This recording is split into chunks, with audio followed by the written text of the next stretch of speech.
Well, it's that time of year again as Viners where Amazon sends us a 1099 NEC for the entire year of everything we decided to choose in the Amazon Vine program. However, there are still some people who are brand new, and hey guys, welcome and welcome to being a new follower of my channel. But they're asking me, why am I receiving a 1099 NEC? I'm really confused about that. And the biggest reason many are saying that they're confused is because if Amazon clearly states they're not paying me, what is this form for? I recently had a comment when somebody asked, is Amazon tricking the IRS? Highly doubt it. But for some also, they're like, well, what does this look like for my taxes? Well, let's talk about it. Hey everyone, and welcome back to the channel. I'm Shay and talk about everything Vine, Amazon influencer, or anything making money here on my channel. If you're not following me, do so, and please like the video for the algorithm because a lot of people apparently likes this topic and wants to know more information. So a while ago, I want to say maybe over a year ago, I made a video about how the IRS answered my questions about being an Amazon Viner, specifically about how to file my form. Now, in this video, I had a specific problem, and it was just boggling my mind that I even had to go through this. And this is where my curiosity and my love for learning pretty much started with the Vine program and being a Viner.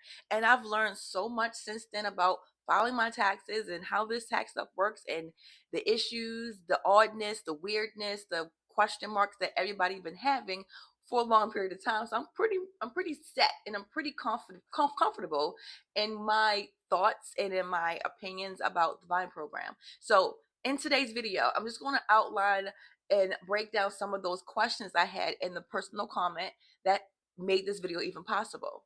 Now I'm going to make sure I make it clear. I already know everybody has different perspective and different ways in which they're going to utilize and also file their taxes. Taxes is not cookie cutter. So what I do is not going what you do or her or him or them or whatever, right?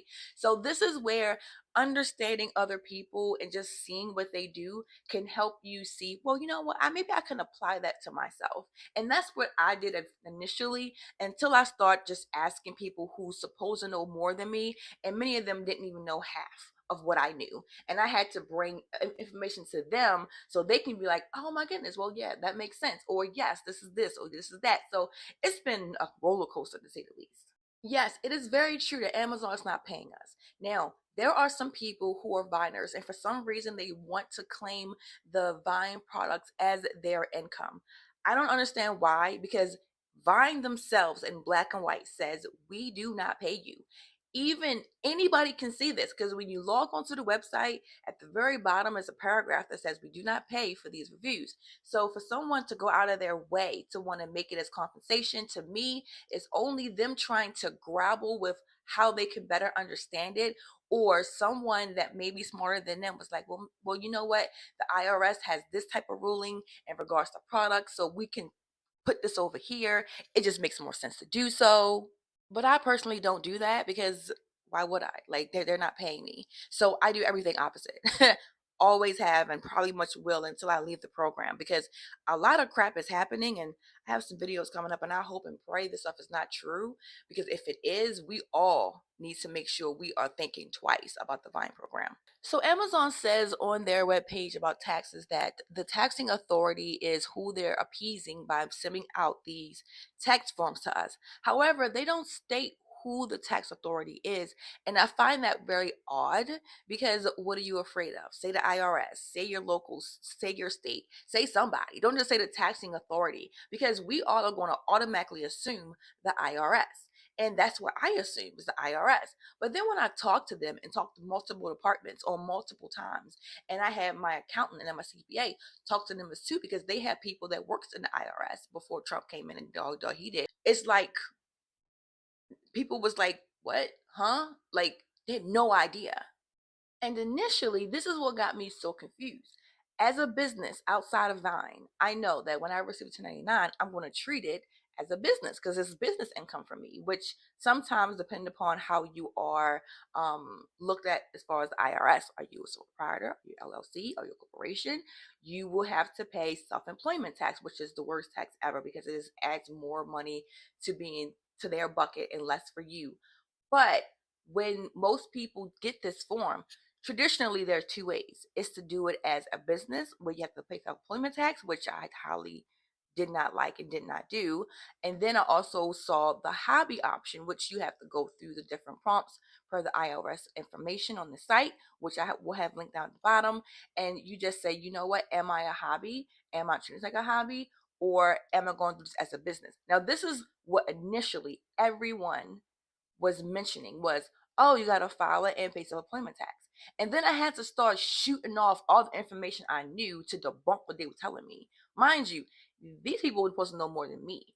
And it was just like everybody was just so quick to go here because it was just easier, it was simpler, and it's like what just made sense. And then when I started rattling off information I saw based upon my conversation with the IRS and other people, I've been seeing what they've been doing and different um terminologies and information that went on to different laws, everything got really crazy and it got really, really blurry. And then I met people here on YouTube who also are still going through things. I have one person going through Wind of Change, an actual a legal matter with the IRS where she wasn't filing, from my understanding. I'm going to link her, and she's going through a whole thing where she has to be closed lipped right now.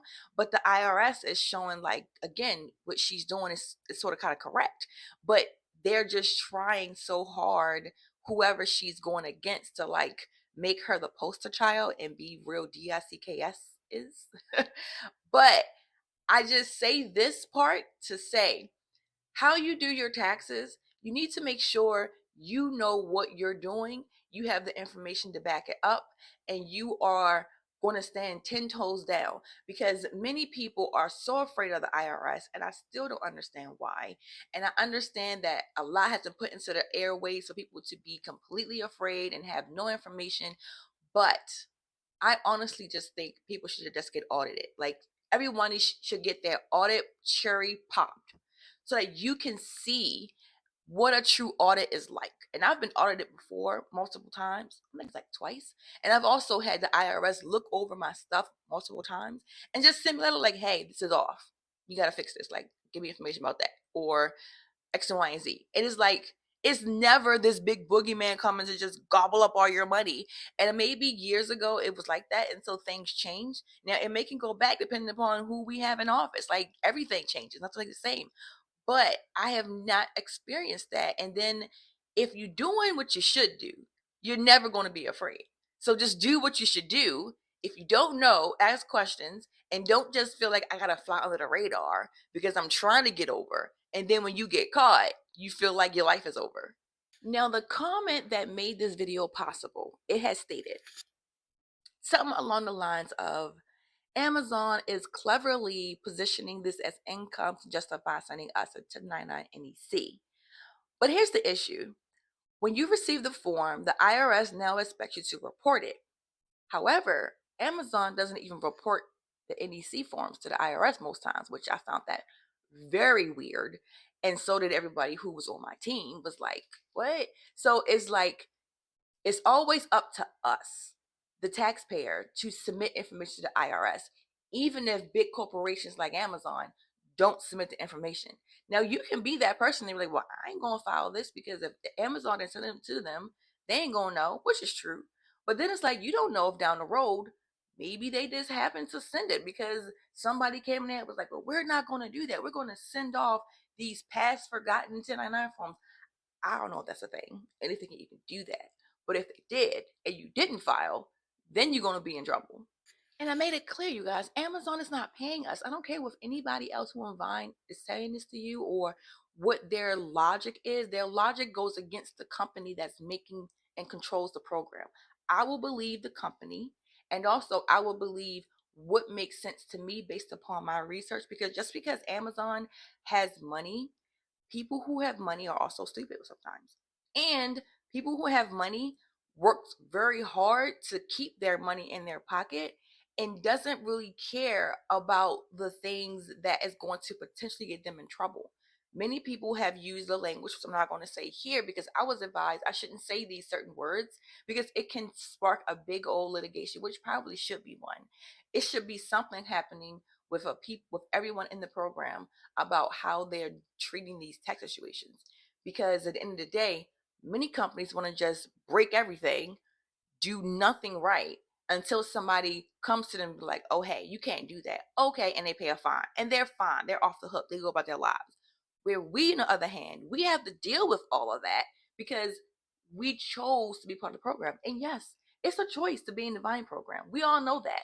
But my choice should also be respected enough that, hey, I'm going to make sure I'm doing everything correctly so that you, as the person who is helping us make money, Amazon, is going to properly and with the right knowledge and the law give us a tax form if it should be by you in the right manner. But I will always make this point, and no one has ever told me I was wrong. From a perspective of a business, which I am, right? If I want to do what Amazon is doing right now with the Vine program, which I can do, and anybody who could do it, I went out and tried to find out, well, what's the steps to that? I got to find a bunch of sellers. Okay. I have to find a community of people who are going to accept the products. Okay. And I'm going to be the middleman who charges the sellers for the access to my community. Okay. That's exactly what Vine is doing. So if this is the case, if the products are coming, especially from my account, primarily 95% or more from a third party, how is it that Amazon is sending me a tax form instead of the true owners of the products? Question mark. That's where no one can answer this for me. And that's where it's the purple area. It's the gray area. Can they do that? Can they not do that? The IRS don't know. Accountants don't know. CPAs don't know. Tax attorneys can't really give an answer to it because you supposed to, I'm as a business, only I should give you a tax form when it's directly related to something that I control and possess and own. If I don't own the money I'm paying you, I can't be giving you a tax form. If I don't own the products that I'm giving you, I can't give you a tax form. That's just what my research and brain says, and it makes sense. Now, I know tax stuff can be very overwhelming. Trust me, because again, I went through months of research and talking to many people that have videos talking about it as well. And I come to the realization that you pretty much are in a guessing game when it comes to filing your taxes. If you are not sure, you want to put yourself in the most similar box that makes sense in the tax code, and then you need to justify why you did that if you ever get questioned by the IRS or your state or your local, and or you just be out here doing whatever and setting yourself up to just get picked. Like, hold up, this is off. You're missing some things here. Because in my experience of being an audit, of being audited before, it was because I was missing a tax form or I had a number off, and it was like, well, hey, this is not what we have in the system. Because when the company does send the information to the IRS, it has to match. So that's where it typically is triggered from. And so I'm begging everybody that comes to me who are like, hey, I watched the video, I'm trying to follow it. Please don't just follow my video blindly. The video was literally made to show you what I experienced as a viner for that year and my tax form having that issue. And I was trying to get information. And the people I was going to who was supposed to be smarter than me had no clue. Like, they wasn't giving me the right information. So I decided to be proactive and be curious and ask questions and go to those who's supposed to know, and I got an answer, and the answer made sense compared to what I had before. And I double checked 3 times with 3 different people who were smarter than me, and it was like, yeah, this is right.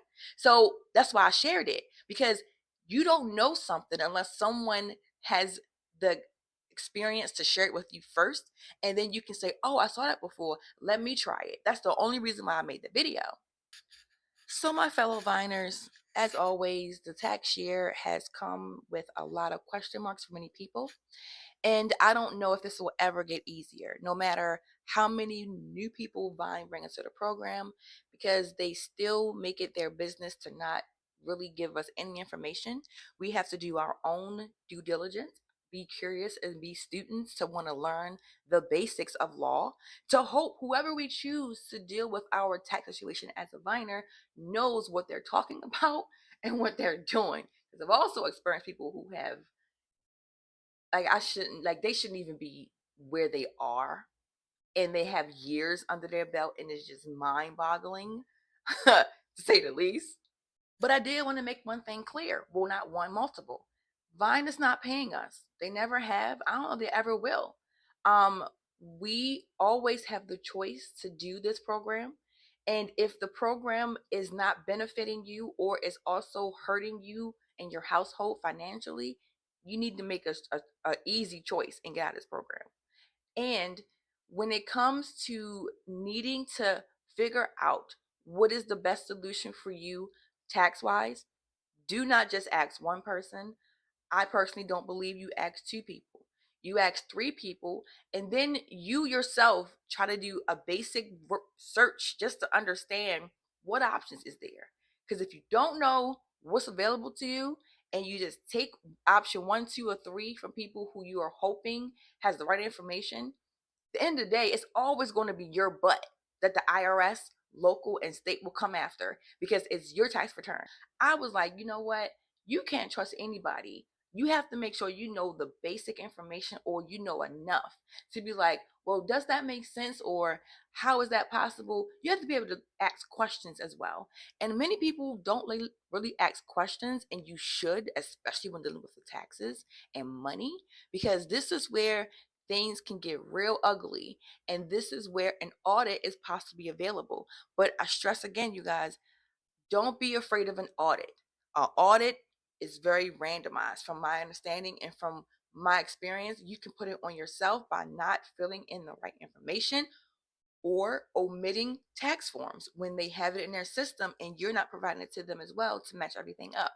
It's not the end of the world. It's something that's going to be a learning experience. And I think if you get your cherry pop in that audit world, you'll realize it's not that big of a deal. Just do what you should do, follow the rules. And if you don't know the rules, get informed, find people who know what they're talking about, and just do the right thing.